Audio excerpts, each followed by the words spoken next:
qui est vraiment le serpentaire. Alors le serpentaire, ou messager sagittaire, ou secrétaire, est un rapace qui est vraiment particulier, je trouve. Il fait de 0,9 à 1,20 m pour 2,3 à 5 kg. Son envergure est de 1,20 m à 1,30 m. Jusque là, tout va bien, c'est un rapace diurne. On le retrouve en Afrique subsaharienne. Il vit dans les steppes, les pâturages, les semi-déserts ou les zones agricoles, histoire de pouvoir grailler plus facilement. Et c'est là que les particularités commencent, c'est que il ne va pas là où l'herbe fait plus de 1 mètre de hauteur. Tout simplement pour pouvoir garder une bonne vision. Alors vous allez me dire, c'est un rapace, la bonne vision. Mais en fait, justement, il ne vole pas. Il va planer, il va pouvoir voler un petit peu, il va surtout planer. Mais en fait, on va très très peu le retrouver dans les airs.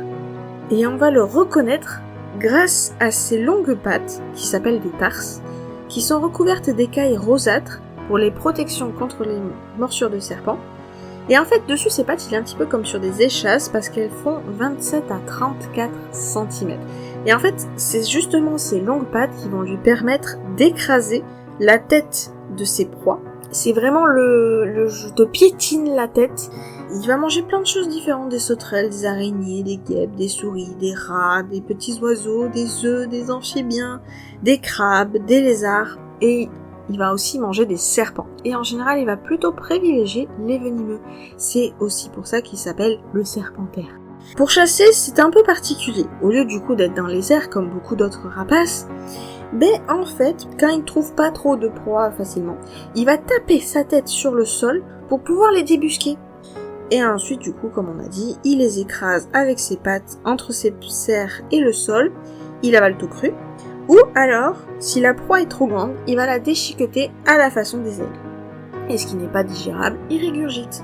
Et ses pattes ne vont pas lui servir qu'à écraser ses proies, elles vont aussi lui servir à parcourir entre 20 et 30 km par jour. C'est un grand marcheur, seul ou en couple, mais comme il n'est pas totalement bête, il va cohabiter avec ses semblables quand les zones sont réduites par les incendies. Et pour le différencier entre adulte et enfant, en fait il va falloir regarder la zone des yeux. Parce qu'il a un masque jaune quand il est enfant, et plus il devient adulte, plus il y a du rouge qui apparaît.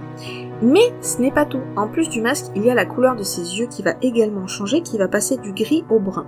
Et pour draguer, en fait, là par contre, ils vont voler, ils vont faire des petites acrobaties, histoire de se dragouiller dans le ciel.